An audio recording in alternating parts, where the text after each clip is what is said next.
Welcome back, Facebook and YouTube. You see, the rabbit hole goes even deeper. So let me hop right into this thing, and let me start off by saying that in this video, I'm not trying to prove to you that the earth is flat. I have plenty videos where I've done that, and there are many videos out there that you can check out if you haven't caught up to that fact. This video is for those of us who already understand that, and we've moved on to explore other areas of our beautiful cosmology that has been hidden from us. If I were to ask you, do you fully trust your government? Most of you would say no. And based on that fact alone, I can ask you more questions that most of us haven't asked. And it's because these questions are deep inside of the rabbit hole. And that's exactly where we'll be going today. So question number one. This is a very popular question I get from a lot of globalists. They say, Brother Sanchez, if the earth was flat and it was an infinite plane enclosed in a spherical dome, why would they lie to us? Why wouldn't they tell us? Well, we just said that we don't trust them, and we know they've been proven liars throughout history for many, many years. Based on that, if there were infinite lands and the earth stretched out beyond the quote unquote poles and there were more continents, do you think they would tell us about it? I don't think they would. I think there would be plenty benefits to hide this land from humanity. And if they can hide infinite amounts of land, this is the very definition of the Truman Show. You see, the more I research, the more I realize that the goal of most of their deception is to get us looking in the wrong direction. And often I see that at the root of all their tricks is to get us looking up into the sky instead of forward, what lies in front of us. And that's what we're going to be doing today as we journey beyond the ice rings. So one thing we ought to find interesting is that just like all of the fake drawings of planets they give us to keep us looking up while they discover new lands that's in front of us, the Antarctica that they give us is CGI. It's fake. If you go and try to find a real picture of Antarctica, the only thing you will find is exactly, once again, what the ancestors described. And again, I take the ancestors' word over government deception any day. The ancestors had the most accurate depiction of our cosmology, but unfortunately, what we're being taught today is so far from the truth because truth is not lucrative. The lies are what keep the people enslaved. If the truth were prevalent, the truth would set us all free.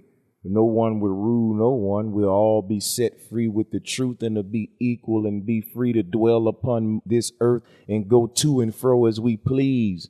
But what creates the matrix is all of the belief systems. At the root of all of these belief systems is the science. Science is, in another definition, one's pursuit to understand nature. Again, all of this is action. This is a verb one takes, even if you ask a question, which is the inspiration of the research or the experiment. That question leads us on a quest. So the root word of question is quest for that reason. So the question should lead to one taking an action.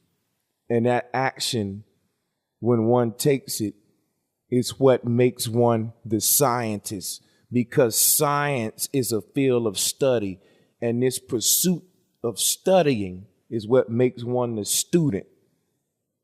The student is the scientist, the one with the question. So if you're not questioning everything and proving all things and doing a scientific method, you're not a scientist. You're only a believer at the mercy of one who's saying that they're a physicist or a scientist and they got it all under control and they have all the credentials. But then you will have to be trusting those who are appointed by the same people we know are proven liars. And whenever we are faced with this situation, one good thing we can always do to answer some of our questions is go back to the ancestors, go back to those who were honest scientists, and that most of us even know by our research had a better understanding of reality than we do today with all of our multimillionaire physicists and scientists who are paid to deceive us and keep us dumbed down and far away from the truth.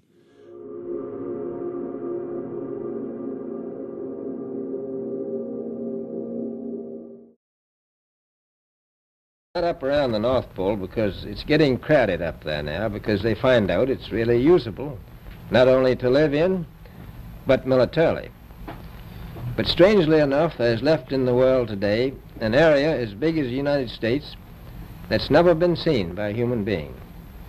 And that's beyond the pole on the other side of the South Pole.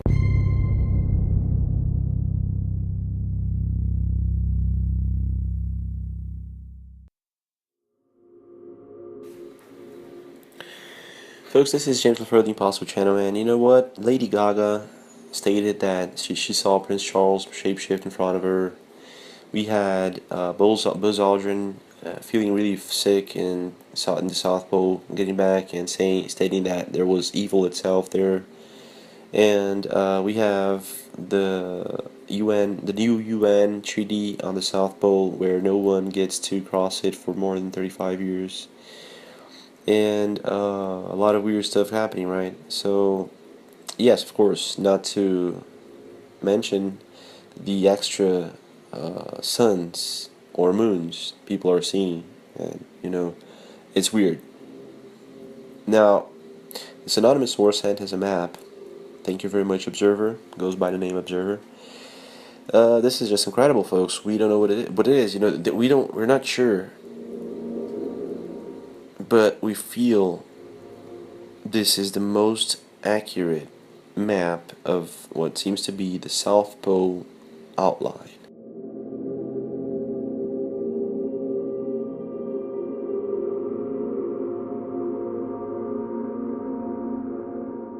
I'm going to play a short interview with Admiral Byrd, which stated he crossed the South Pole and he went and he reached into an uncharted continent. Not up around the North Pole because it's getting crowded up there now because they find out it's really usable, not only to live in, but militarily. But strangely enough, there's left in the world today an area as big as the United States that's never been seen by a human being. And that's beyond the pole on the other side of the South Pole from Middle America. And I think it's quite astonishing that there should be an area as big as that unexplored. That's a tremendous So challenge. there's a lot of adventure left down at the bottom of the world. Now, this is a man who was in the military. He knew everything he was talking about. He's a very wise man. He chose his words very wisely. He would never say that he went beyond the South Pole into a new continent, an uncharted one, for no reason, right? So there are proof. There are people who went to, there's evidence. They've been going there, okay? So, folks, this is what seems to be the real outline of what we call Earth. It's big, significant, and New Zealand's played a huge part in getting it over the line. Just confirmed this afternoon, the world's largest marine reserve in one of the most remote and pristine areas on the planet. Now let's take a closer look. Here's Antarctica. New Zealand's Scott Base is here, and this is where the new sanctuary is going to be. A massive 1.55 million square kilometres of the Ross Sea. It's known as the last ocean, mostly untouched by pollution, overfishing and invasive species. New Zealand and the United States first pushed for the divisive proposal, which big fishing nations like China, Russia, Japan, Chile and Norway originally opposed. Now, after years of wrangling, it's finally a done deal. And to show just what a big deal this is, here's political reporter Andrea Vance with more details and more reaction. Antarctica's Ross Sea, the world's last true wilderness. And it's going to stay that way, protected as the world's largest marine sanctuary. Children will learn about today. It's a truly historic moment. It's a massive step forward, a huge win. New Zealand and the United States led the fight, a fight that's lasted 6 years, with tough negotiations between 24 countries plus the European Union. I've always had a view that it would be a miracle to get 25 countries to agree. The Ross Sea is home to dolphins, whales and penguins. It's also the main fishery for Antarctic toothfish, an expensive delicacy that fishing nations like Russia wanted to stay on the menu. There could not have been a worse time to be trying to do a deal, particularly with Russia. Crunch talks on the sanctuary took place between US Secretary of State John Kerry and Russia's Sergei Lavrov last month. But the negotiations came right down to the wire, with China only coming on board in the last 24 hours. From December next year, more than 1.5 million square kilometres of these pristine waters will be off limits to fishing. There's a catch, and the catch is that the protection is time limited. Yes, marine sanctuary status will be reviewed after 35 years. But it's still significant, and the story's gone global because this is the first time countries have reached a deal on a sanctuary in international waters. I think that having set a good precedent here, we'll get some other agreements in place quite quickly, but we shouldn't expect all of this to be plain sailing. It certainly won't be. It's historic because what we believe is it's the start of the protection of the high seas. And next year, 3 more Antarctic sanctuaries will be up for negotiation. Andrea Vance, One News. You'll see a travel announcement up from us shortly about the Secretary's upcoming travel. He will leave on Monday, the 7th of November. His first stop will be Antarctica, where he will have a chance to visit with scientists and researchers, both at McMurdo Station as well as the South Pole. He'll be the first Secretary of State and the most senior U.S. government official to ever travel to Antarctica, and he'll be there from the 10th to the 12th of November. Just saying, you can't just fly from Washington to Antarctica. No, you can't. Right. That's impossible. Right. Can't be so done. He's leaving. So we're going to Christchurch, or is he yes, going? Yes, we'll be someplace stopping else? in Christchurch, but really the first stop in Christchurch will just be to follow on. Gotcha. We'll go back to Christchurch for bilateral meetings. And then what? Okay, so he's going there. What's he gonna? What's the purpose of going? Of Christchurch? No, Antarctica. Yeah. So it's a chance to really see firsthand what's going on with climate change research. Climate change and ice. Of course, yeah. Extremely difficult, if not impossible, And to then travel down there. So do you know, has he voted? I understand that he has voted. In Massachusetts. I'm assuming it's still his home state. I can check on that, but I know that he has voted. Is he physically going to go from the Edmondson station to the actual spot of the South Pole? Are you yes. aware of that? So it's you go to Christchurch. It's about a 5-hour flight to McMurdo. We'll spend the night there because of just the time it takes to get there and acclimatizing, and then we'll get up the next morning, and it's about a 3-hour flight from there to the pole. There's an actual research facility at the pole. So he'll go outside and go to that marker for the South Pole. I'm assuming so. I don't know, but the research, as I understand it, the research facility itself is just a few hundred meters from the actual pole. Yes, so you still have to go outside to get there, though. Yeah, I'm assuming you have to go outside to get there. Okay. But the research facility is right there, so we will be on the South Pole. Do you know if the Foreign Minister of New Zealand is going to be going with him, or He will not be. So there's no real technically diplomatic component to the trip. The purpose for the South Pole is to talk to researchers and scientists, largely about climate change research. Can we go to Syria? Oh, can I just ask what specifically does he hope to achieve with this visit, and how much is it going to cost U.S. taxpayers for him to go look around? I will see if we can get you an estimate. I don't have that, but I think, any basic understanding or attempt to understand climate change, you have to understand what's going on both in the Arctic and the Antarctic, especially with melting glaciers and ice and the sea level rise that can come from that. And as an individual who has literally championed climate change research and awareness for decades now, the Secretary is and will remain committed to increasing the awareness and education of the public about this. And he himself feels it's important, particularly in the wake of us entering into force now in the Paris Agreement, and in advance of the COP22 discussions, which will all be about implementing that agreement, that it's important for him to see firsthand what we're learning about the environment down there on the South Pole, and what information we can then glean from the research to make better, smarter policy decisions. Because that, in the end, as you've heard the Secretary talk about, that's really the answer here, is energy policy. And he believes it's important to go down there and see that for himself. Because there's some criticism that, this trip is basically, the Secretary wants to knock Antarctica off his bucket list, and he's doing it sort of on taxpayer. Where's the criticism coming from? I haven't seen that. Have you? I'll send you some. Yeah, I mean, it's. I don't know how there could be criticism of this when we haven't even announced the trip. But The criticism obviously came in the last 10 minutes. it must have come in the last 5 minutes. But nevertheless, Nick, you've traveled with the Secretary. I think you know how packed his schedule is, and he wouldn't be making this trip, or any other trip for that matter, if he didn't think it was important to advancing issues that are important to our national security and our foreign policy. And climate change is, and it's not just the State Department that said that, the Pentagon has said it's a national security imperative. And that was a study 2-3 years ago. So given all the stakes for the planet, particularly for sea level rise, but by melting ice, the Secretary believes this is an important trip to make, and it's a place that he's been wanting to go for a while now. It is largely weather dependent, and that has restricted somewhat our ability to be able to get down there. Plus, you want to get down there when there's research going on that is the most relevant to what we're trying to learn, and this is a good time to go. My friends, these people are so out of touch with science that they believe rising sea levels don't matter because in their view the extra water is just going to spill out over the sides of a flat Earth.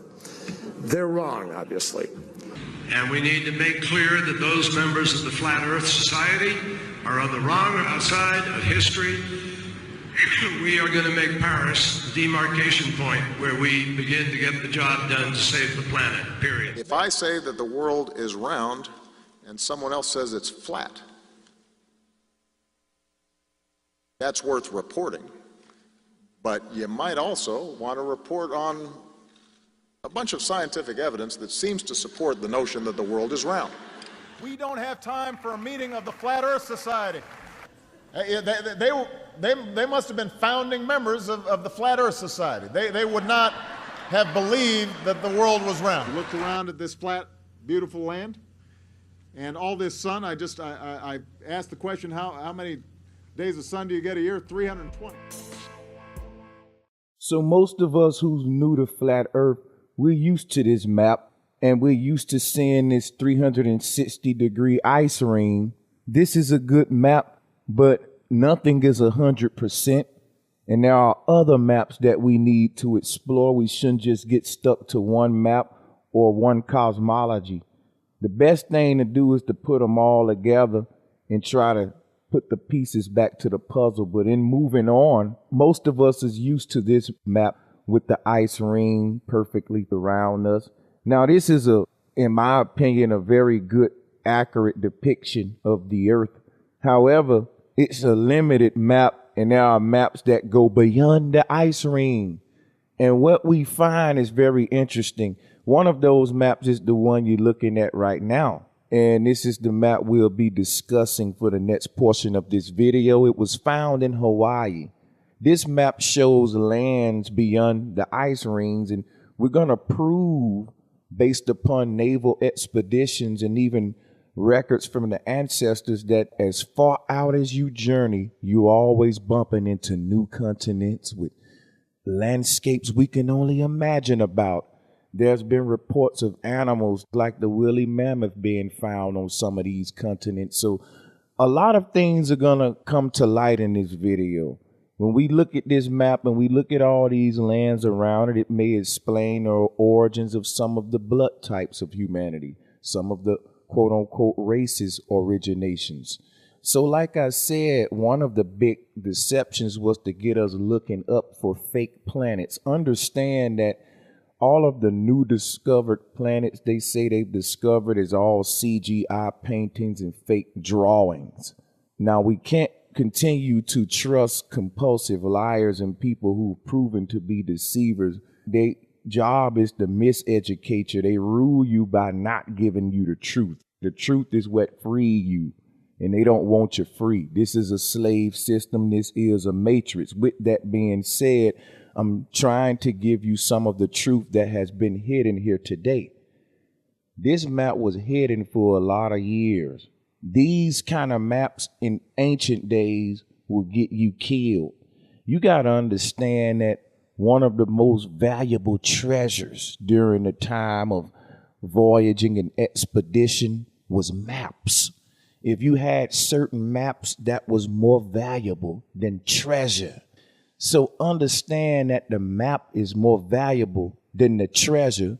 Without the map, you don't even find the treasure. You can't even get to the treasure without the map. So the maps reveal so much in the ancient day. You got to understand that the globe is a new creation. And if the globe was 100% depiction of our earth on a miniature scale, then we should be able to use it just like a map. There should be pilots with a globe in a cockpit flying to their destinations, because that globe shows an accurate depiction of the curvature that they got to fly over and all of that. But we see that planes fly in a straight line, even with the horizon. And we also use flat maps, people. So one of the questions I get a lot is, why would they create the globe? Why would they hide infinite land? Control is the goal. To rule over you is the objective.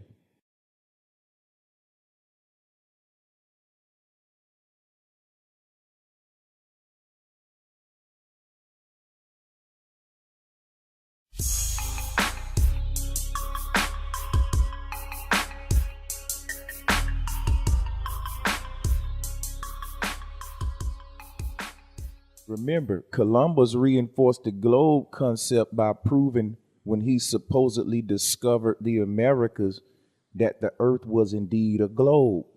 This is what Columbus was supposed to prove, because they thought that at some point on their trip to America that they would reach the edge of the earth. But the edge of the earth in their mind isn't what we were taught in Western academics. We were lied to, and the globe was given to those who they enslaved. Now, what you got to realize is that everyone in Columbus' time knew the earth was flat.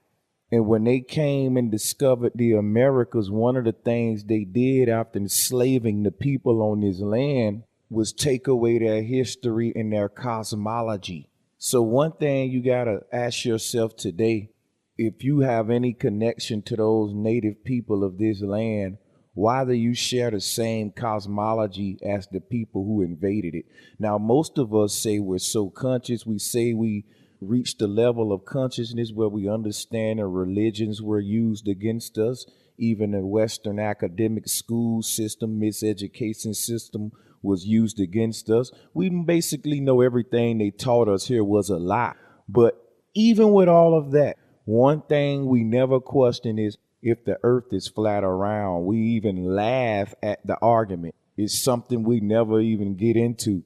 We question everything else. Well, I have news for you guys. That globe that they gave us is one of the things they taught us not to question the most. How did they convince most of the earth today to accept NASA's heliocentric cosmology, which was created by people like Copernicus and Eratosthenes? You got to understand that the globe was created by people who was anti-nature, anti-Mother Earth. That's why when you go back to all of the primitive cultures, they were flat earthers. When you go back to the Yoruban cosmology, all of the Native American cosmologies, yeah, we laugh at the ancient people today. We say they were dummies for believing the earth flat, and we accept the modern heliocentric space programs that NASA give us. We never think about, hey, if all of the stuff they teach us is real and we got so much technology out there recording these things, why have you never seen a real image of none of these things in your life? You've only seen space animations. Find me any documentary on space in this society and I'll show you a bunch of animations, okay? You never saw a real picture of these nebulas and planets that's made of pure diamonds floating around and all of this. It's speculation. It's theoretical. You're dealing with a type of science that was corrupted years ago. Understand that science is a verb. In this society, science is given to you in a form where you either believe it or not, just like religion. The science in Western world is religion. Real science is based upon taking the action. See, when you take that action, you become the scientist. But if you never become the scientist, you will always be the believer. The one who believed the person who said they the scientists and they discovered it all. So you don't have to go do none of the research. You just take their words. You just listen to Neil deGrasse Tyson or listen to Bill Nye or listen to NASA tell you about the new planets they discovered. You see, like I said, the big deception was to get you to keep looking up at the gods they created so you don't look at nature in front of you. The true creator speaks to us through nature. The ancestors studied nature to unlock all of the secrets of their reality. We'll never unlock these secrets if we keep looking to man and deceivers and evil scientists with a fake synthetic form of science that's thrusted in the realm of speculation and belief, because true science is about facts, observation, and the scientific method, experiments. Most people look at a bunch of DVDs, documentaries, Neil deGrasse Tyson, NASA documentaries, memorize this stuff. They read a few books, think they smart. They never get outside and do real research, you know. And they'll ask you how many books you own, how many books you read, but no one never asked the author of the books how many they read. So all of this is necessary that I bring up before we even get deep into this video. You got to understand how they created the whole matrix. So your science is not really science, because you're just taking the words of people who are deceiving you with CGI, green screen, and a lot of trickery. But to get back into the subject at hand, why? One of the main reasons why, besides the big monetary gain and all of the other reasons, because there are so many that each reason is a video in itself. But one of the reasons I just want to deal with in this particular video is the hidden land resources, the disconnection from potential human neighbors, and just the whole disconnection from where you are, what you are. And if they got you looking up for false hopes, they can control you in one area. What if I told you you were born to be an explorer? So understand that when we talk about Columbus, one of the things that Columbus did was fool the natives of this land into worshiping their gods and accepting their cosmology. Again, the natives on this land, they had flat earth cosmology. They understood that there were many neighbors and many tribes that extended beyond the ice rings. So in Columbus' time, when he came and conquered the inhabitants of America, they were referring to these places as new worlds. But the new worlds had nothing to do with continents. That was the big deception. The new worlds is just exactly what it means, new worlds. And the picture you're looking at now will give you an example of what I'm talking about. You see, we are an earth pond enclosed in a 360-degree ice wall. But like I said, most of us flat earthers are familiar with the map in front of you, which shows no way out of this thing. And that's the deception. You see, there are openings in this ice wall, crevices and ways you can go beyond this ice wall, and it opens up into another oceans and whole nother worlds that keep going on and on and on. And you can only imagine. There's been reports of plants that we never saw before. There's a lot of reasons to deceive us and hide all of this land and resources. And you got to understand that every time we turn around, the president is going to Antarctica. Some big celebrities going to Antarctica. You name me a big name person, a politician, celebrity, hey, they took a trip to Antarctica. But we don't hear about Antarctica. No one ever encourages regular people to go to Antarctica. In fact, they have a treaty that bans and prohibits you to go there, and they just passed recent laws that's even tighter. So why? Why now that flat earth and globe earth is popular that we see them passing current laws on Antarctica travel, and that it's always been strict for normal people to go in that area? They are hiding infinite amounts of land and restricting us to one area based on military power. And you got to understand that the ice wall is a 200-foot wall. It's the only continent, Antarctica, it's the only continent that you actually have to climb up upon to even get on it. So Antarctica is like a step up. So to you concave earthers out there, the concave earth theory has some truth to it when you think about the fact that we are inside of a concave type of pond based on the fact that we're mostly surrounded in an ice wall that you got to climb up. Is 200 feet. It's clearly an enclosure. And since you have to go down to get on the ocean and access the land, yes, we're inside of like a concave system here. And there are many of these little ponds or puddles. So there's many things we're going to be looking at here when we deal with this cosmology and the ice ring and how it opens up and exactly what is this earth we're on and what they're hiding, because we're limited to one area. And the North Pole is said to be a portal, a magnetic portal, an entrance to even more worlds. So when you travel inward, there's never ending discoveries, in the same when we travel outward. So yes, there's no ends to the earth. So when we hear the term new worlds, Columbus went on to discover exactly that, new worlds. And what happens when they conquered the inhabitants of America or any other continent, along with the religion they forced on them, was the cosmology. Everyone's cosmology correlates with their religion.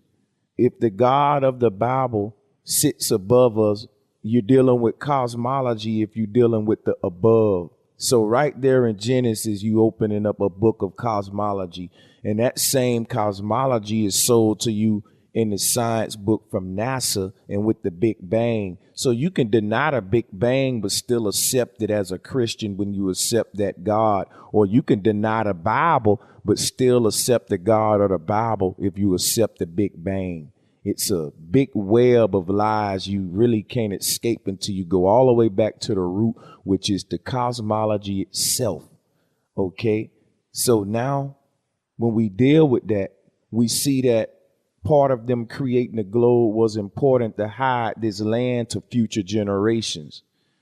So here we are today having arguments about the globe and flat earth when our ancestors always understood this concept. So if you think about it, it makes perfect sense and is very convenient to a person who enslave another person and take away their true cosmology. If the people on this land understood infinite land, and you wanted to control the future children of those conquered people, in Columbus' case, you wanted to make future slaves forever, but you're talking about a slave system for an entire continent of people. So you're not building a physical gate around a continent. You have to build a gate for the mind. And this is why religion is so important, because along with religion, again, comes the cosmology. So along with the Westerners' religion comes the concept of the globe. This whole religion is to empower those who created it, not the ones who believe in it, but the ones who it's forced upon becomes the slaves, and the ones who enforcing it becomes those in power. And they maintain the power by this belief system. So this belief system becomes the gate, all right, that they never have to build physically because it's mental, it's in your mind. So how do they convince an entire earth of people to stay slaves, to stay in one confined prison and never even think to see what's beyond or travel beyond it? It's to create a cosmology that teaches them, hey, you're on a little blue ball. There's only limited land and resources. At any given moment, a cataclysm can happen. Be scared. We running out of room. We're overpopulating because we're on a little blue ball. And there's really nowhere to go besides 7 little continents. You got 2 ice caps at the top and bottom, trapping you in. And, that's it, pretty much it. You spin there and you just keep spinning. That's it. Nothing else to look forward to, guys. All right. You can pretty much travel the entire globe in your life twice and be like, man, Earth is pretty small. You really think the Earth is this small, this globe concept? Again, we have to consider the map. This map apparently was being used during the time it was created and it was being taken serious. It wasn't no joke, okay? This is a real map. These are continents that the ancients drew out. I mean, you don't make this stuff up. Who sit there and say, okay, I'm going to draw America right. I'm going to draw all of these other continents the way they are. And then let's start making up crap. Let's build a ring and then let's start just creating little shapes. Who create these abstract shaped continents? Who does that? Apparently, these are places that a lot of people knew existed that we don't know today. A lot of people went by this map that was hidden during the time that the globe was being reinforced. So that's a red flag. That's something we really need to think about. Again, there may be endless earth ponds and continents beyond Antarctica. Antarctica is not what they're telling us. It's not a continent. It's a ring that encloses us. And once you travel outward from the center of the earth in any direction, you will meet a 200 feet wall. Now, they show us this in a lot of movies. They even got a movie called The Lord of the Rings. They are the Lords of the Rings. They are the guards of the gate. They guard the gates with the Antarctic Treaty. Okay? So no one can go beyond and climb up the wall and try to go out and explore these continents. They'll shoot you down. Why? Why? You think your government, who destroy this earth every day, really care that much about Antarctica staying natural, that they just killing people for trying to explore it? Think of how much money can be made off of people exploiting these lands and selling tourist trips to these lands. Is not worth it. They can make more money off exploiting us. Can you imagine if there's other continents out there with other governments and establishments that's doing the same thing to their inhabitants that's happening to us, and we're all don't even know that we exist based on these treaties? See, the way I'm starting to see our cosmos is that everything is outward in front of you, not above you. Of course, there's much to discover above you, but the deception, part of the globe deception, was to keep you focusing up on their trickery. So can you imagine if we're a slave race of people over here that's being exploited, and that all of our work and resources has been going to another continent that they're hiding and creating sort of a kingdom, while we working enslaved over here in this little enclosed area that they got us confined in, and they're just shipping all of our power, all of our work, all of our resources to all of these other societies that being hidden. Maybe a lot of celebrities we thought died graduated to a part of their secret societies where they fake their death, but they really just go and create their own colony on their own continent. If there's infinite amounts of continents, you really think they will let all of us just go on voyages, finding our own land, creating and establishing our own colonies? They will never do that. They're all about control. So with that in mind, I just want you guys to keep this stuff in mind. And this video is just scratching the surface to the concepts.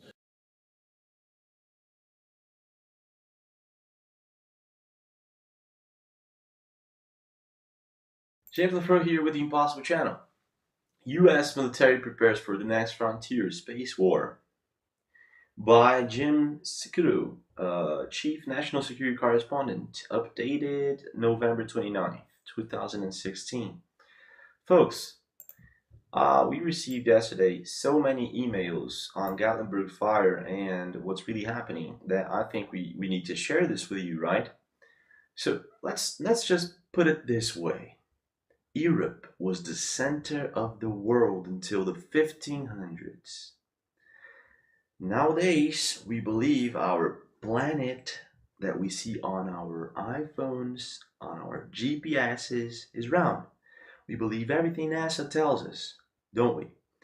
That's all about to change, folks, and that's the reason for the space war.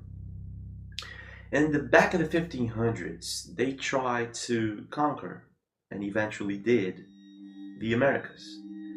You're probably sitting in American territory right now, where Indians, millions of Indians, were before. Well, we can call them, I don't know, secret organizations, whatever, right? But they hid us, they hid the Americas from the Europeans for a long time. The Chinese knew about the Americas much way before Columbus found out about it. Now, when Columbus, he came to the Americas, they killed, raped, and pillaged, right? Everyone, everything. And Columbus got a very good name, like, yay, he's a good guy who discovered the Americas, right? Suddenly the world got bigger, trees everywhere, fruits everywhere. Well, we did a very good job of destroying that, just like they did it in Europe, okay? They do it all the time. Take a look at Africa, for example. The ancient Egypt, it's like a desert, man. So, wherever these guys go, you can call them reptilians. They transform it into a desert, okay? Now, the map I'm about to show you and the video I'm about to show you is of a flat Earth or a concave Earth or a bigger round Earth, okay? This map shows other districts outside of our own districts. And maybe, finally, it's time for us to rediscover the Americas. Now, who is going to be the next Columbus, right? So, if we do actually have a concave Earth, like the video I'm probably showing you right now of scientists going up there, space and our planet, it looks flat, doesn't it? Yes, it does. So it's probably bigger. It is, yeah, round or not, it's not much of my, I don't want to, state and affirm things I don't know. I've never been out there, and I've never seen a real picture of Earth 1,000 kilometers away. A real picture, never. So, let's say that the Earth has an unknown format, and now is the time for us to rediscover the Americas, and they're trying to get out of this district to go onto these other districts and kill all the Indians once again and take away their lands. Now, if they do this, if they are actually doing this, let's say that these Indians have high technology, and that's why they have been prepping for high technology all along, Let's say that they are losing the war. So what might be happening is people are taping another sun in the sky. People believe the sun is fake, right? There are people that are showing us footage and pictures of the black sun, something that has never ever been seen before, and I believe that's because of the chemtrailing. Probably the chemtrailing has nanotechnology in it, and it's to make everything that is invisible visible. Okay, it's to uncloak alien technology. Whatever it is, this flat Earth map I'm showing you right now, it depicts a black moon or a black sun. And we have pictures and footage of this black sun right here next to our sun. So we also have a picture we found on the internet, of this black sun actually eclipsing our real sun while the fake sun is setting. Okay? And this is most amazing, folks. Nibiru, Project Bluebeam, And flat Earth, if we connect all of these things and we unite ourselves and we free ourselves from what they have been locking us inside, they're going to be very mad. They're going to be very pissed, you know? So this may all be connected, folks. Flat Earth, Nibiru, and the fake sun. Why are they using the fake sun? Because maybe the black sun is eclipsing our sun, and it occurs from time to time, and when it does, this other pinkish sun, which is from this other district, arrives closer, and that's what you're seeing next to what we're calling our sun. Okay, so this all kind of makes sense, but still, who are the people on the other side of the district, right? Who are these people they are attacking? There are many, for example, reports from people coming in and telling me that, James, I have been seeing black helicopters. I have been seeing military everywhere. What's going on, James? Why are they heading south? So I'm telling them, yeah, they're heading south because they're going outside of the district, our district, to deploy weapons and bombs, whatever. And probably you're seeing sometimes noises, weird noises coming from inside the ground that shake the earth sometimes, you know. Das mal. Yeah. What the hell is going on?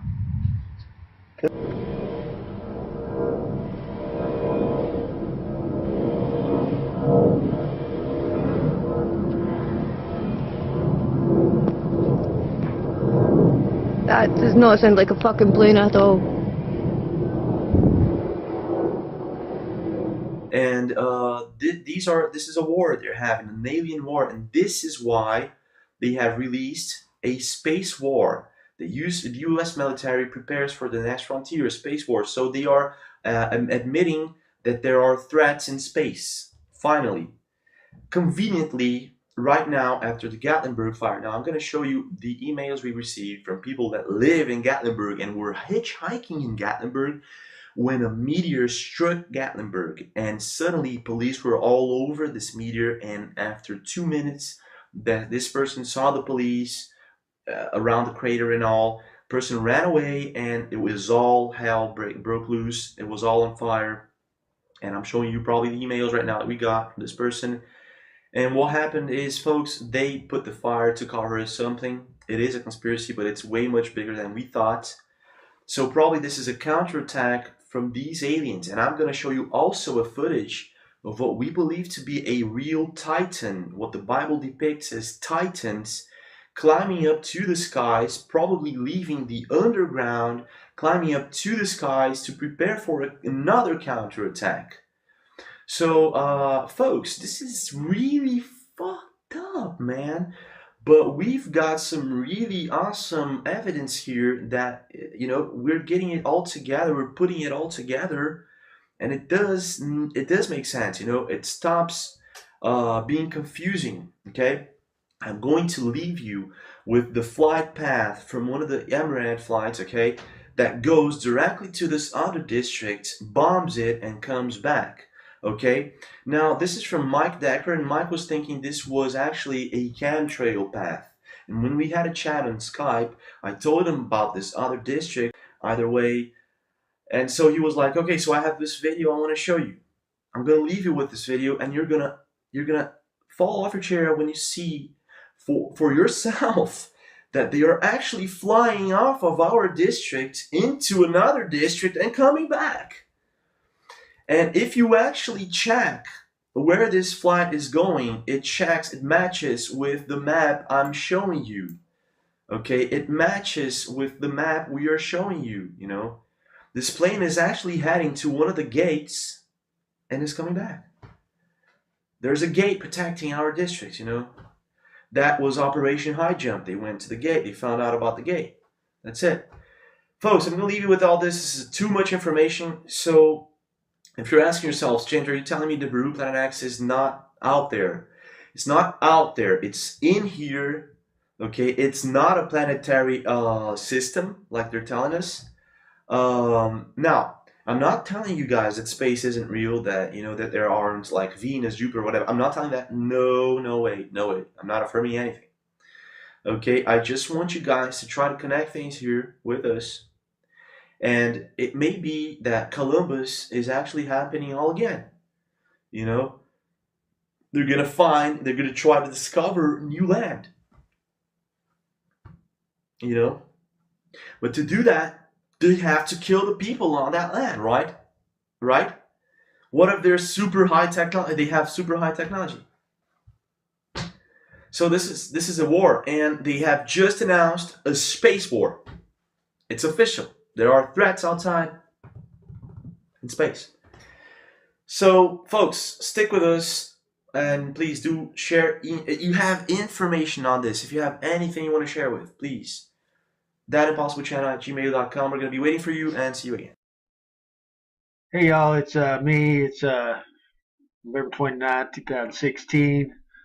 I I want you to see this ridiculous spray pattern, flight path, whatever the hell you want to call it, from Emirates, a very well known and I've documented many times. Full wing, they got tail sprayers. Yeah, I want you to look at this round trip here. So what kind of flight pattern is this? Huh? Isn't that magical? You don't think they're aiding in this geoengineering? You are crazy. I would almost bet that there is not one passenger on this flight. Look at that. How much fuel do they waste when normally you can take a little trip from over here, come over here? Ridiculous. Let's look at check out some others. Got heading to over Yellowstone right now. We got some KLM 601.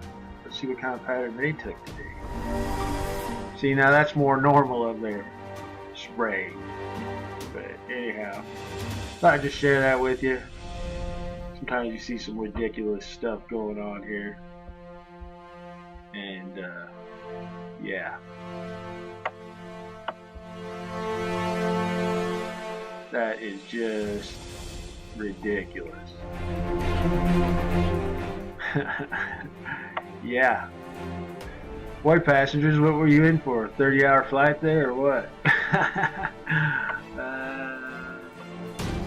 Yeah. Anyhow, in the real world, that plane wouldn't even be allowed to land here. It should be shot down. Any plane spraying should be shot down. Maybe someday we'll be able to do that. So when I was taking all of this in and looking at all of these maps, like I was saying, like you think about the idea of different plant species and different other life forms, just the different plant species alone, it started opening up new possibilities. When you think of the ancient myths, they spoke of certain plants that will give you immortality. Now, of course, these things are said to be myths, but the possibilities are open when you start thinking about the fact that there may be infinite lands out there. And when you think about the fact that every other day they're finding a quote unquote new species, and we're always finding new species on this old earth. Where are these new species coming from on this old earth? The idea of infinite lands and infinite continents that stretch out will explain that.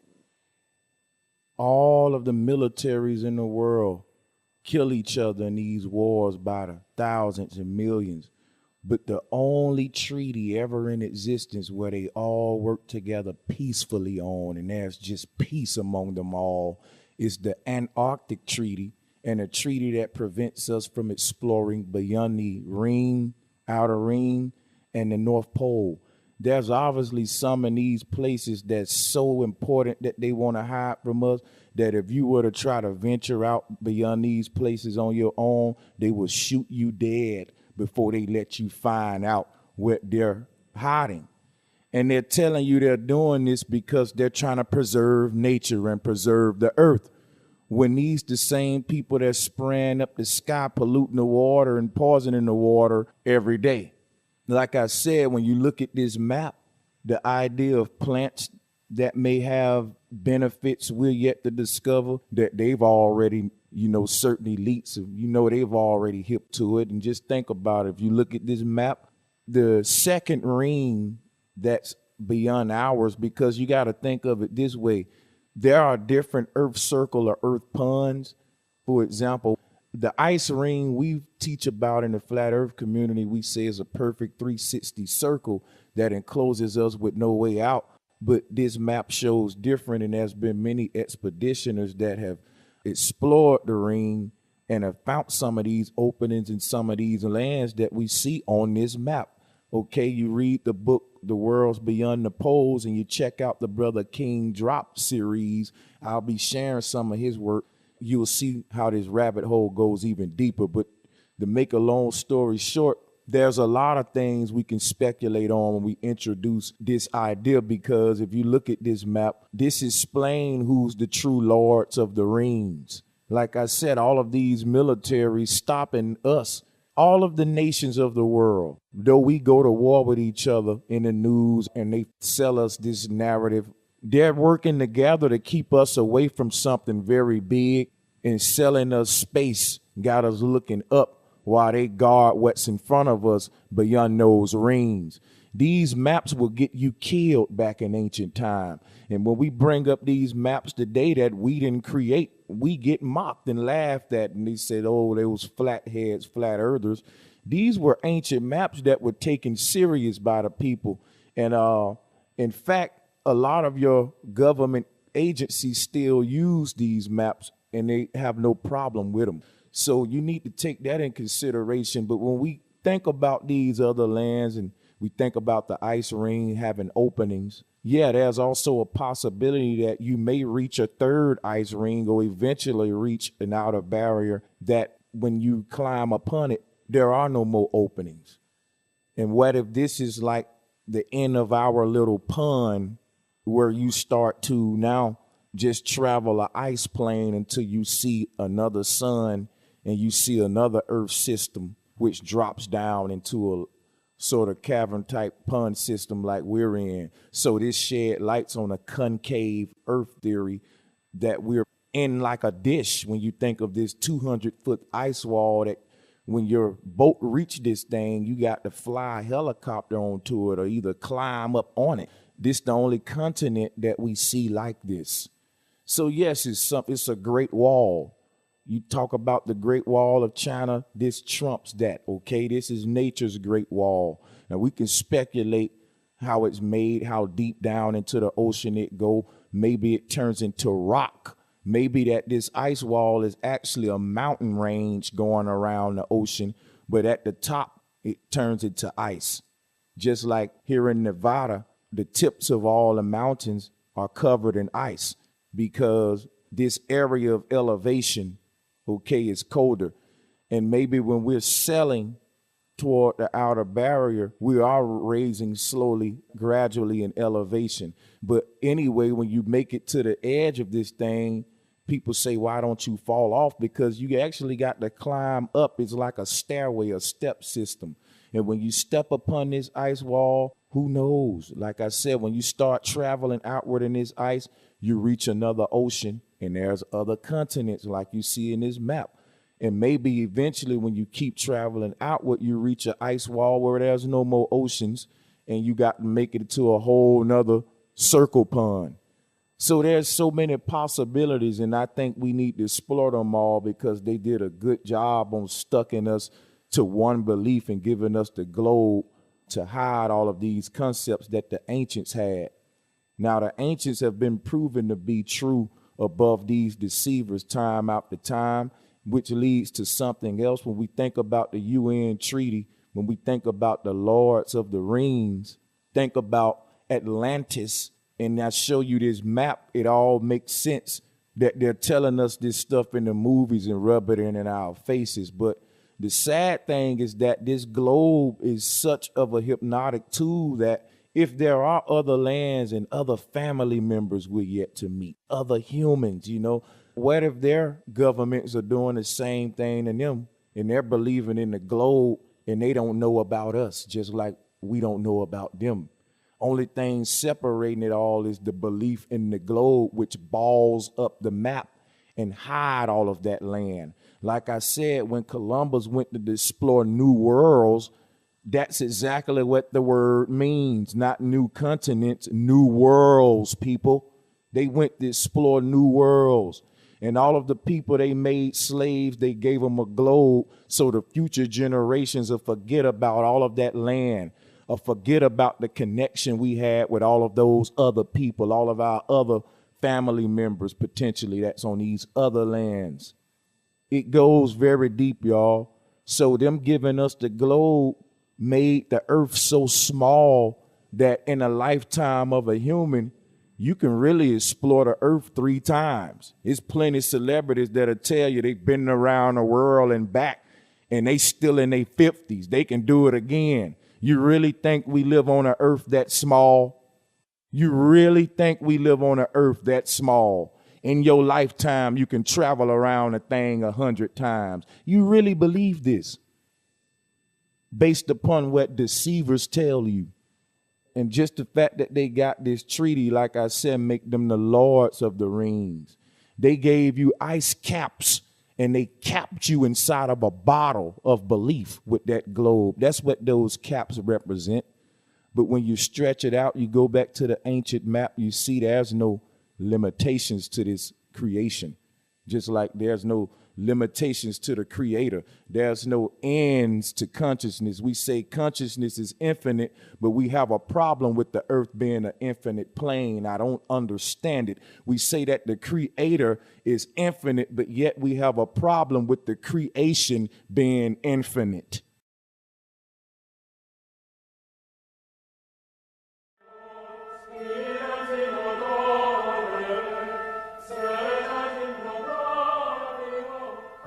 Okay, let's pick up the scenario. We were originally talking about the spiriting out of the 2 spacecraft out of Berlin before the Allies arrived. We said that they were put aboard 2 submarines. They spent 6 months at sea, and they finally landed in Argentina. Now, from that point, they were taken into Antarctica, into a section of Antarctica called Queen's Maud's Land. And there they disappeared, and they were not heard of for some time. Now, intelligence sources, and of course I was in the intelligence business at that time with the agency, reports indicated that they were in there and they were operative once again. Now, there was a major concern by world powers to go in and capture the technology and the 2 spacecraft which they knew were in Antarctica. And the intelligence reports indicated that one known as Admiral Byrd was to be recommissioned, and he was to be sent in there to retrieve the 2 saucers and also the technology and personnel associated with it. Later reports indicated that Admiral Byrd was given 8 months and unlimited funding to go in and pull this thing successfully off. But we also know that within 8 weeks he was totally defeated.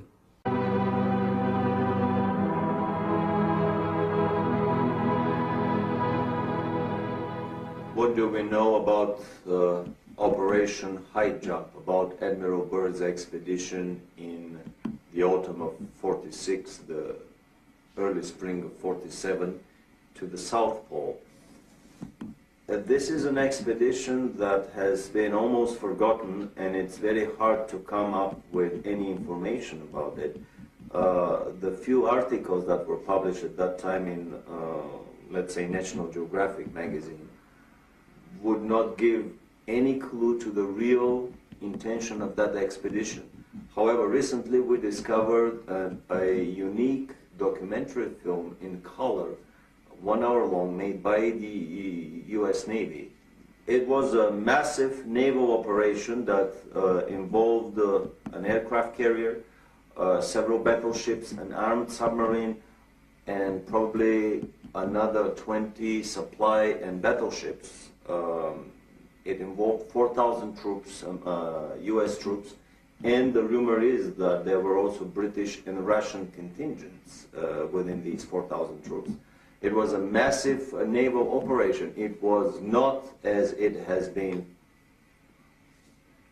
presented to the public, that it was a peaceful expedition to explore the natural resources of the South Pole. they descended to Little America, which is the place of the previous Admiral Byrd landings on the South Pole.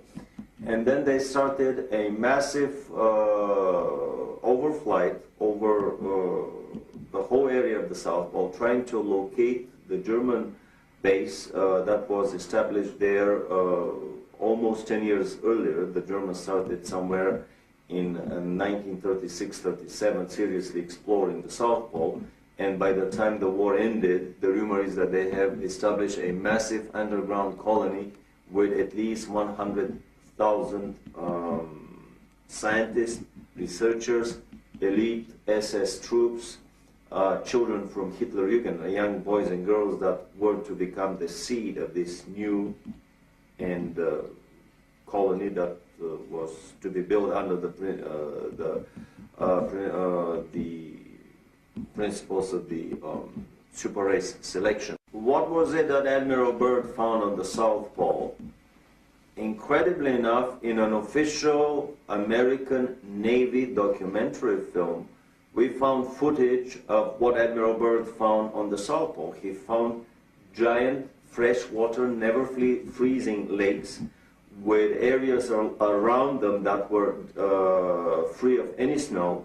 And in that film, we show footage of the Navy planes landing in these lakes. But even more so, he found, to his amazement, that his planes were disappearing very quickly. A lot of his planes were attacked by anti-gravity devices that were operated by the Germans there, by anti-gravity saucers. A lot of them crashed into invisible barriers and disintegrated in mid-flight. This is an indication that the Germans had already perfected the force field shields, and they were up and operational around the German colony at Neuschwabenland. When he was retreating, basically the whole operation lasted for 1 week. They started at the end of February 47, and by the first week of March, they were through with the whole operation, and much earlier than scheduled, and they departed.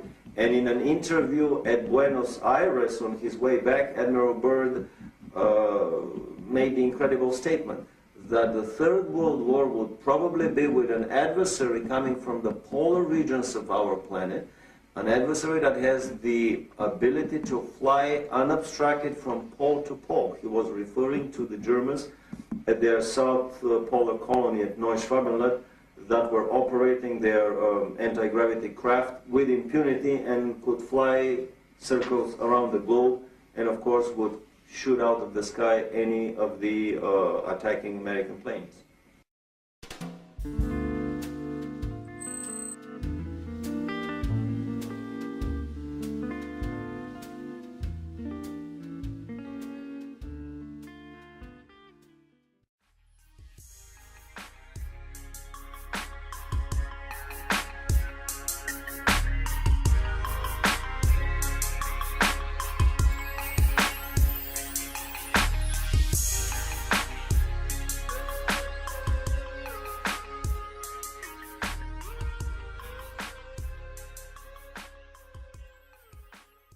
So it kind of makes me wonder, like, what if a whirl is just a whirl instead of a WORLD?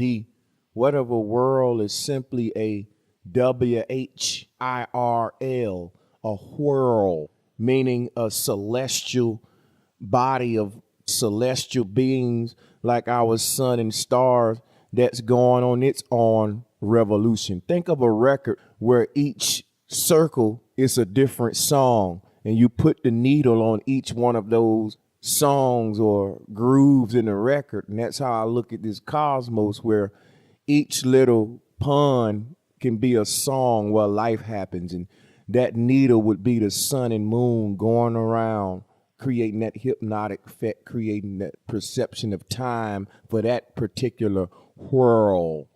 What if the farther out we go, based on the fact that we can now perceive and experience more suns and more light, the farther back we go, what if that increased life? What if this is the immortality quest? They say when you journey to the center of the earth, which is the North Pole, one reaches immortality, the tree of life. What if it's the same thing going outward, as above, so below, and you just being fed that energy on an intense scale based on the amplification of that light? You got the light coming from the center sun, which is in the middle of our whirl, and then the second whirl and the third whirl, and you go all the way back and you able to absorb the light from all of those suns. Maybe that'll have some kind of effect too. Who knows?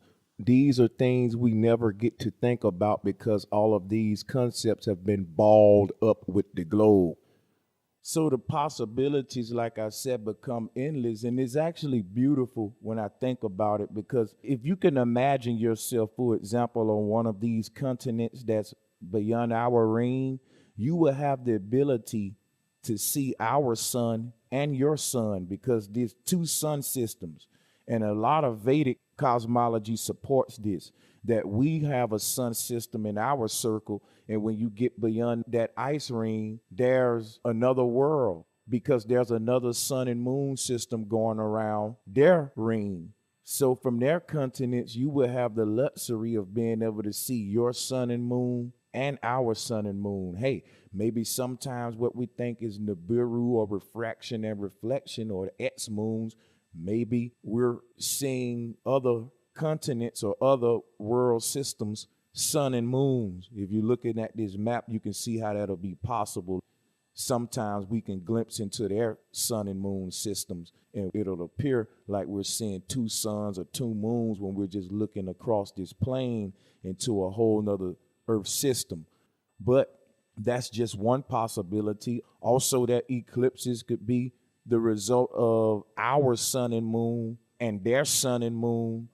Maybe we're yet to understand how the sun and moon really moves, and that maybe somehow their sun and our sun change out sometimes. Maybe sometime the sun we're looking at is really their sun, and the sun they're looking at is really our sun, and maybe they change out sometime and come back and forth among the systems over the ice. Or maybe these different bodies travel among this plane more than in circular patterns, is what I'm saying. Maybe there's a deeper mystery to it all, just like we travel around and around in a circle to make it among our 7 continents in our little area here.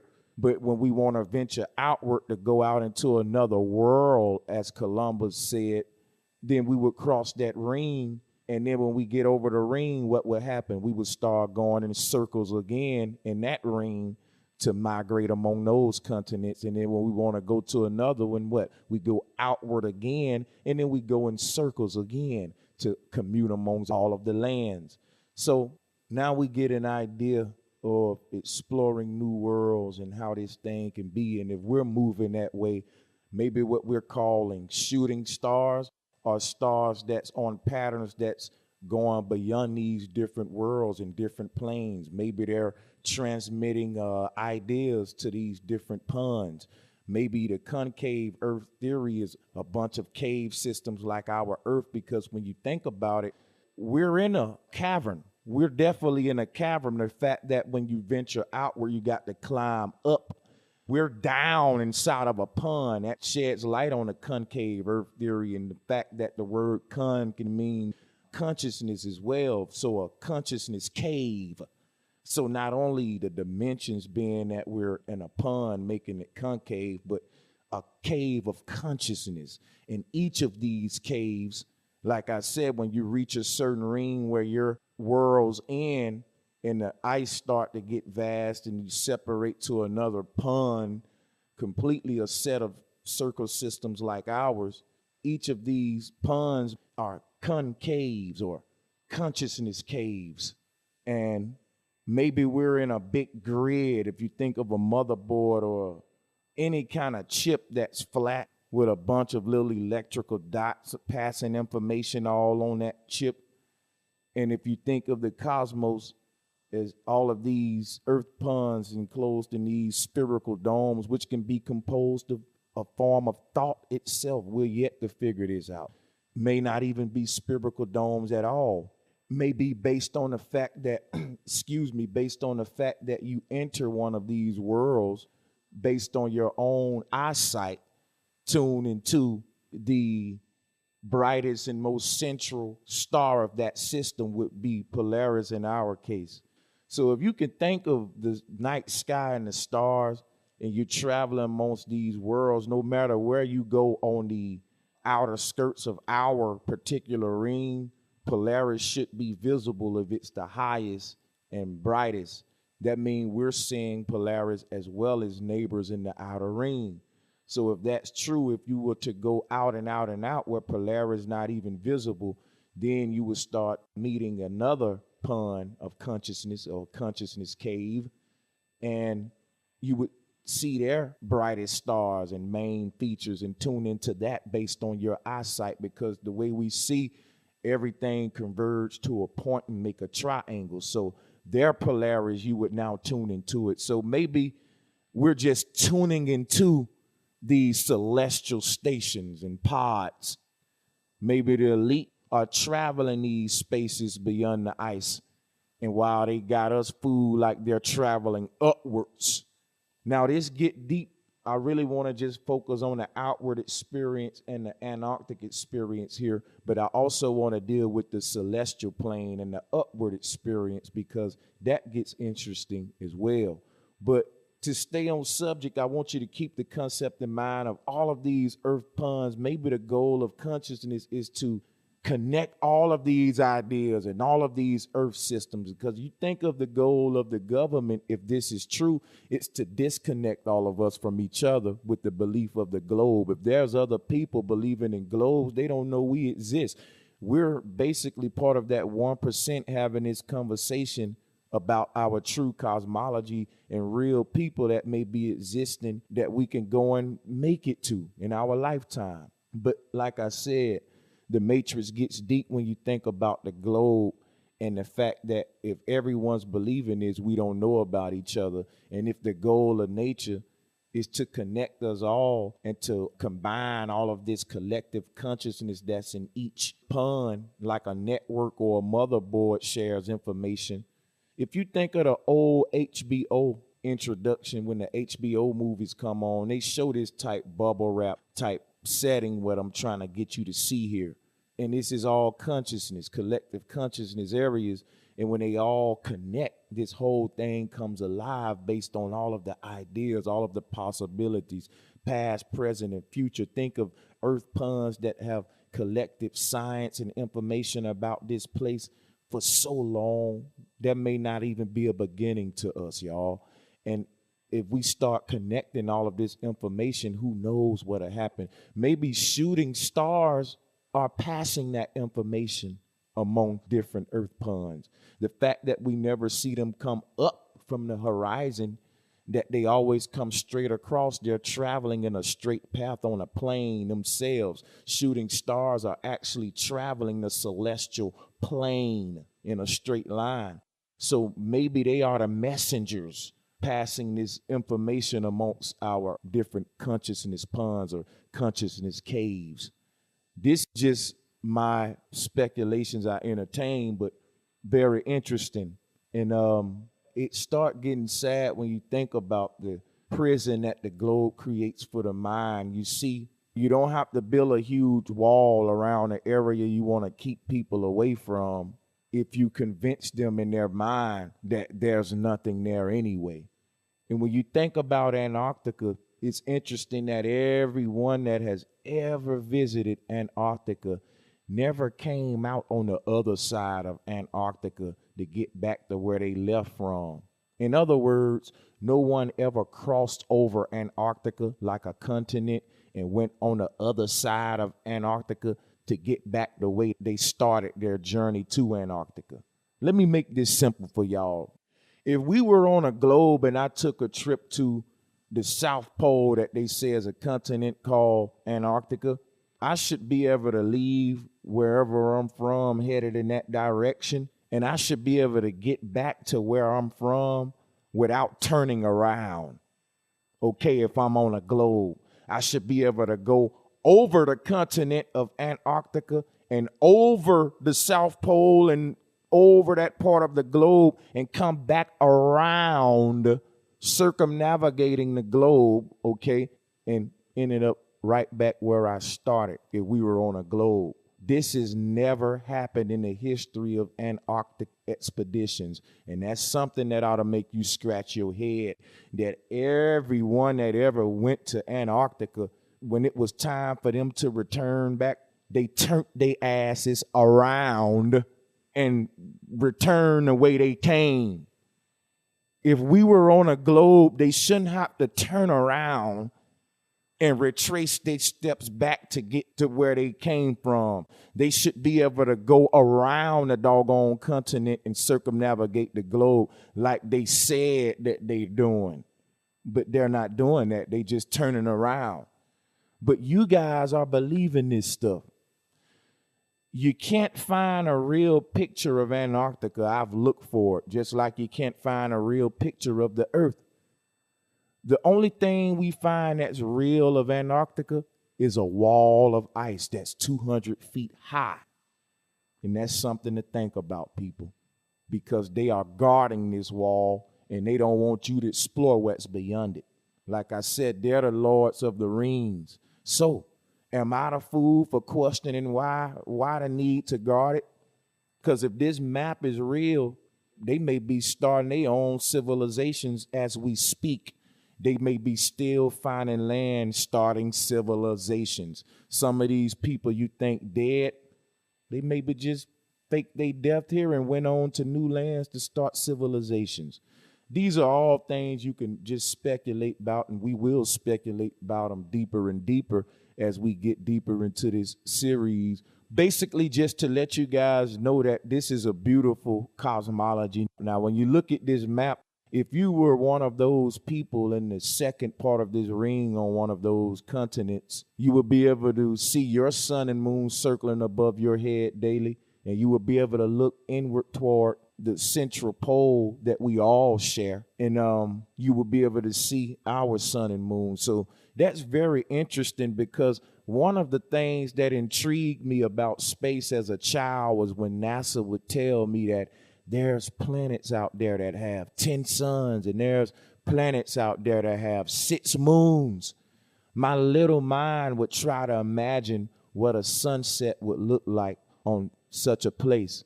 Could you imagine waking up and seeing 6 suns setting? This is the type of stuff NASA gave us in their theoretical heliocentric universe.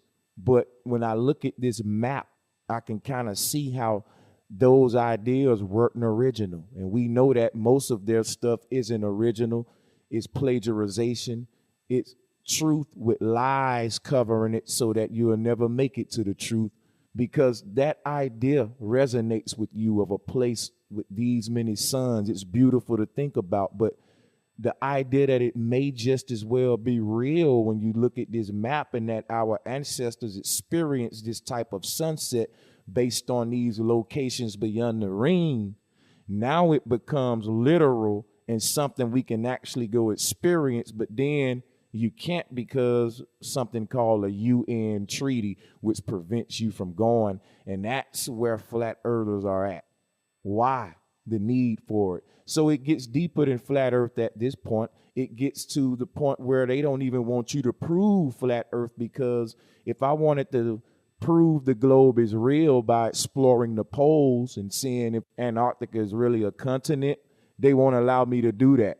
So the only thing I can do is accept their CGI paintings and accept their science books, accept their Neil deGrasse Tysons and their beliefs, and shut the hell up. But you can't go and physically explore it. The little trips that they got are just jokes for you people that say they do let you explore it. That's a lie. They take you to the small little part of Antarctica where you see a little chunk of ice and a few penguins, and they turn your butt around. They don't let you go out there by yourself and just start walking out among the ice. You can't do it.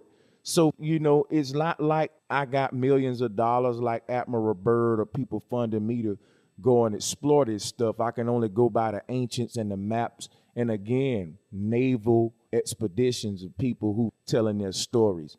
So now let's move on with this thing now that we got all of that out the way.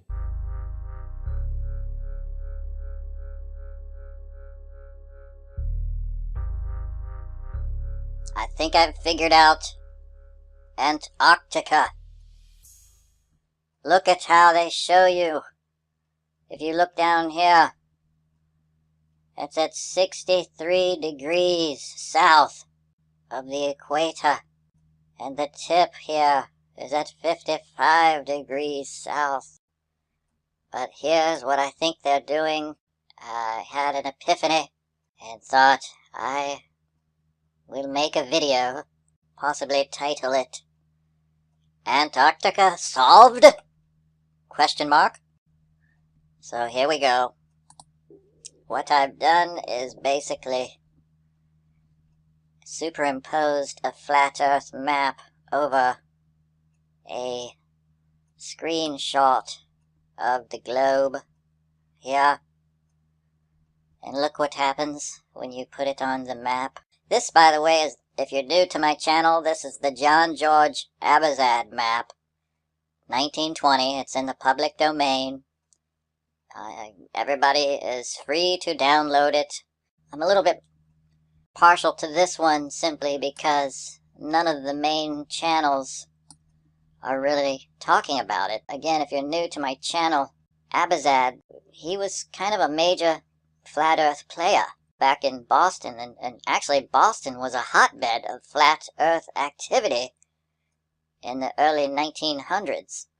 And Abazad wrote the book, The Enlightenment of the World. I have a short video of how to download it as a PDF file to freely distribute and share.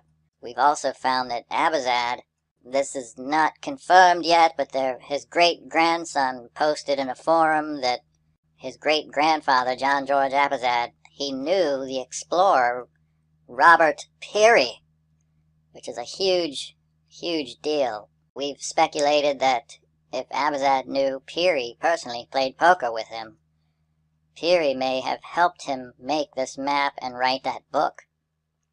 Peary would have known about this ice ring, and Abazad actually claimed to be the president of a zetetic organization at one point.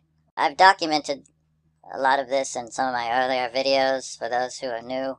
There's a 4-part video series on John George Abazad and this map. There's claims that Richard Byrd, he gave his book and map to, and Richard Byrd wrote him a note saying, thanking him for the book and map and saying, I'm sure it'll prove to be very interesting, or something like that. I'm paraphrasing, but so he has allegedly had ties to some of the big name explorers, including Sir Hubert Wilkins, the first man in the history of the world to fly an airplane over, quote-unquote, continent of Antarctica.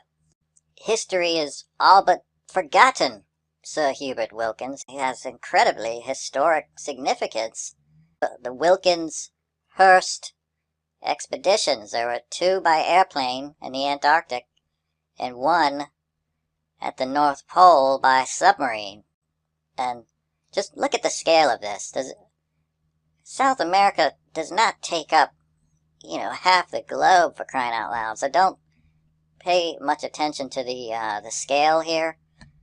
But I do believe the scale of Antarctica is pretty close. As I said, it was, look at this is south of the equator, 60, that's right about at 63 degrees. And look at this, the continent of Antarctica. I'm going to see if I can get a closer look at this. Actually, I will pull it up and show you. Hold on, pause this. How do I pause this video? Okay, here we go. So here's what I think is going on with Antarctica. And Wilkins taking his airplane from the Shetlands, South Shetlands here. Deception Island is around here somewhere, and I think they were on a boat carrying the Vega propeller plane. They dropped it in the water with pontoons instead of skis because there wasn't enough ice, so they switched it out and made it into a pontoon propeller plane, the Lockheed Vega. I believe it had a range of about 1,500 miles or so, which means he could have flown 750 miles up and 750 back. I believe that's what's transpired here. The firmament is somewhere here. I have two theories, sort of had an epiphany about how we are being played as fools, if you will. I think this is how they're doing it. They're just basically playing this off as Antarctica right here, because there's thousands and thousands of tourist pictures. You know, the cruises take you over here, and I think the Australian flights take you like over here or something. I'm not sure. They take you over the magnetic South Pole, and they take you over Mount Erebus, the volcano, the only active volcano allegedly on the continent. There is a company in Australia, the only company in the world that flies tourists over quote-unquote Antarctica. They're not venturing into the interior section here. They just go and, you know, they do little long sweeping figure eights over, but they don't go too far inland. This is basically how I see it. According to the map, this entire section is ice all the way around the south, the outer south circle. This is how they're doing it, I believe. Or it could be just a continent like this that's just sitting on the outer ring. The firmament, I believe, is here, right here, and I think there may be little islands scattered around, and that's the little island, the firmament picture of the little island. If you knew, go back and look at the 4-part series of videos. There's an island. I believe it's mislabeled as Smith Island just to throw us off, but I believe the island is right up against the dome, and it's a little island somewhere around the outer ice ring.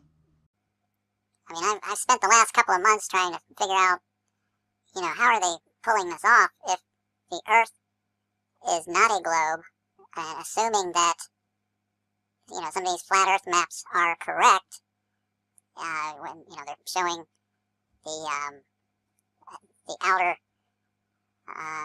ice ring, you know. So here's what I've come up with.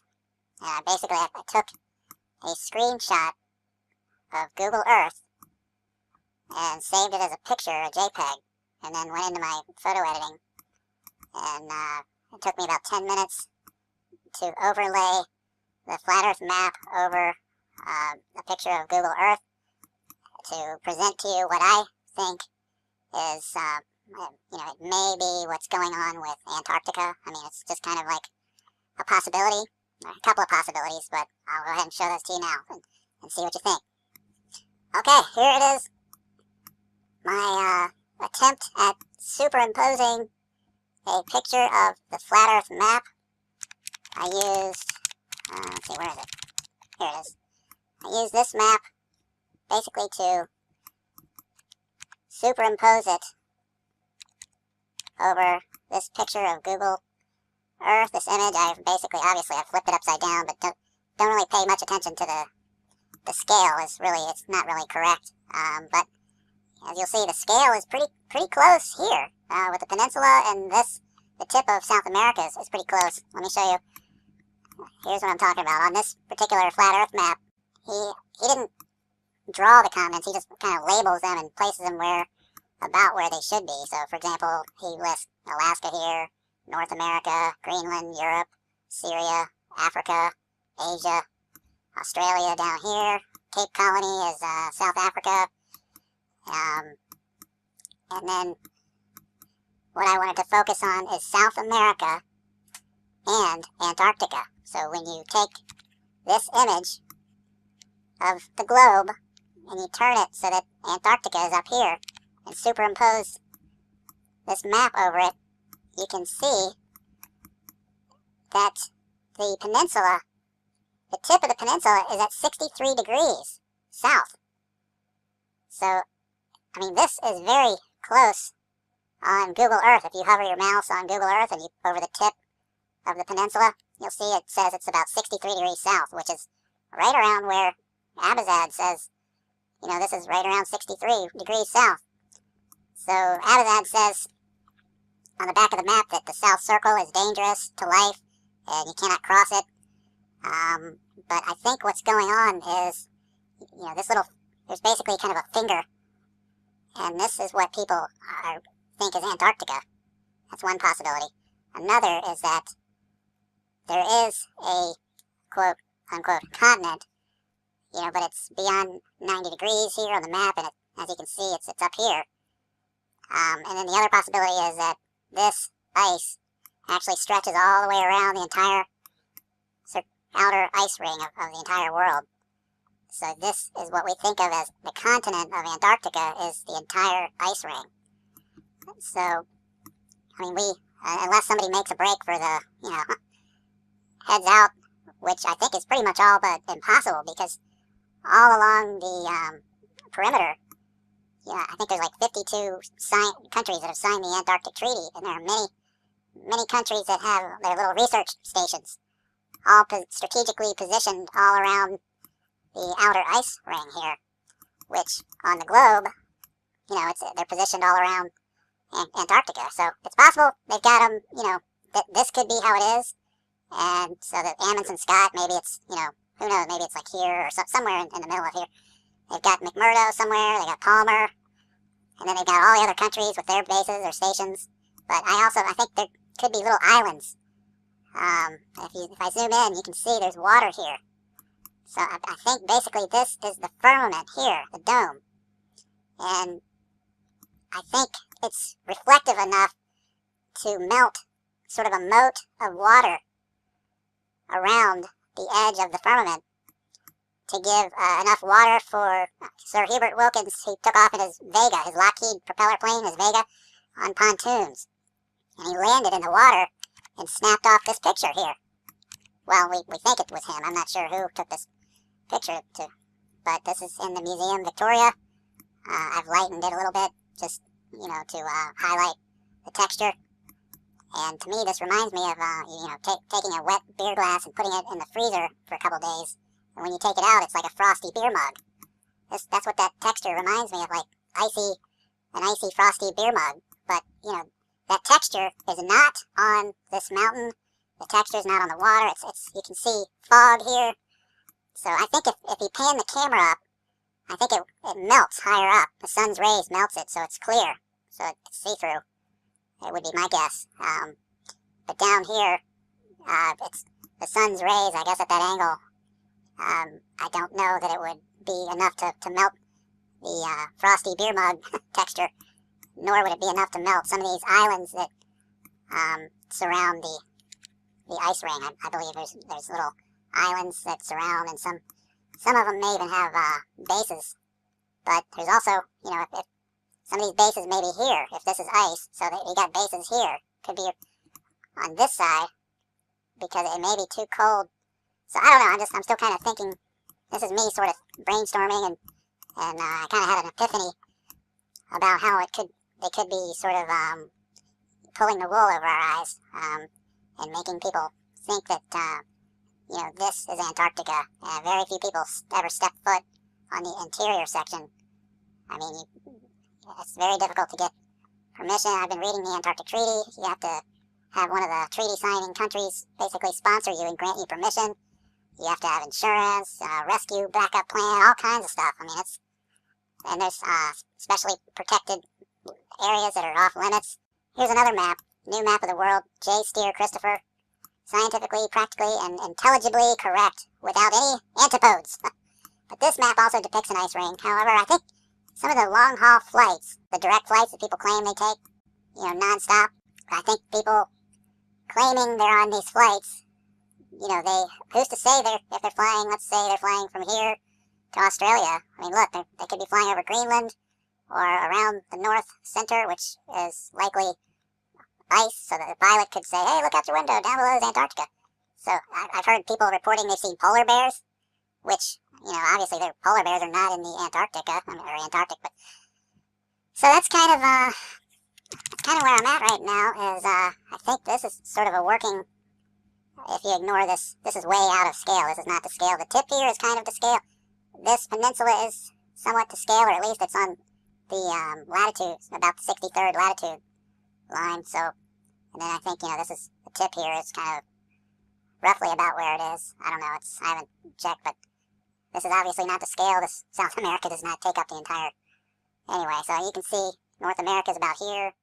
South America's down here. When you're indoctrinated in religions such as Christianity and the likes, they give you concepts to keep you looking up, such as angels and things of that nature. But when you get advanced and you say that you made it out of that type of deception, but you still haven't reached a point where you've questioned the heliocentric religion, because the globe is a religion. It's based upon beliefs and theories. So with that being said, people who are globalists will attack you just as Christians do as a result of their cognitive dissonance. And this is all dealing with religion, because when we're dealing with science, which is a field of study, it's a different environment. Questions are embraced. If I'm wrong and someone comes and challenges that and corrects me in that type of environment, it's welcome, because it's a scientific, innocent environment where we're just trying to understand nature in this field of study. But if it's a synthetic science like today, then you got people dropping microphones and having their ego being shown, making clowns of themselves and cracking jokes and name calling, which has no place in real science. That's all in religion. For those who either believe or not believe, if you believe, you're part of the club, you one of the chosen. If you don't believe, then you're a sinner, or you're anti this or anti that. They have a title for you. Same thing in popular society. You're a conspiracy theorist. You really start exploring what that title really means, you find out that's just anyone who questions government authority. Most of us know September 11 was fake. Most of us know the moon missions were fake, and etc. But many people who know these things will still tell you that they're not lying about the globe, okay? They're right about that one. You see, they never telling us the truth, and whatever they're telling us, it's the opposite. So, for example, if they're telling us, look up above your head, those twinkling little stars that you're looking at, those are new planets and new places we're going to, and we're discovering new solid lands. Those of us who done our research, now we know that the stars are just luminaries that are not solid places. Now, why do they want us looking up for solid places? To keep you from looking in front of you from solid places. You got to understand the game they play. If they tell you where to look and you look there, you are falling for the deception. If they say, look above your head, we're finding land in the sky, then you need to look everywhere else but above your head to find these new planets or these new earths or these new lands. Columbus and the old world went on voyages. They went in front of them forward. When they spoke of finding new worlds, they got on their ships and they got in the sea and went forward. The whole space program that was created was to seal off Antarctica. When you start doing your research, you realize that, like I said, one of the ways it happened in what they call the New World over here in America with Columbus on the natives is that the people on this land had no limitations to the earth in their mind. Most of the ancient people was already shipbuilders and was selling to and fro to a lot of these continents that we see on this map. And I really believe that none of this stuff was new to them. It's just being rediscovered by us today with this flat earth awakening. With that being said, one other big reason for the globe creation was to ball up all of that land and seal off that connection we had to all of those potential people or resources, or even the concept of going beyond. I mean, think about it. if the whole race, and when we talk about races, we talk about different people today, but the real race, when you think about it, was to discover the new worlds in this race war, all right, with these different groups of people going around to discover new worlds and establish their own colonies. This was during a free world where, hey man, if you found the continent and you was the first one to discover this, that was yours, and that was rules. You could state your claim, and there were groups of people discovering continents. I mean, there wasn't one person on a continent saying it's my whole continent. Of course not. Just think about it. You can only imagine. Maybe your whole life during this time was to just migrate and explore until you found the right continent and the right people for your frequency with you, or created one, or kept going beyond. Who knows? The possibilities are endless. And again, this resembles Atlantis. And we talk about the target symbol, Chase Bank, Arco. When you look at this Vedic cosmology, we can see that there are startling parallels to support lands beyond the poles.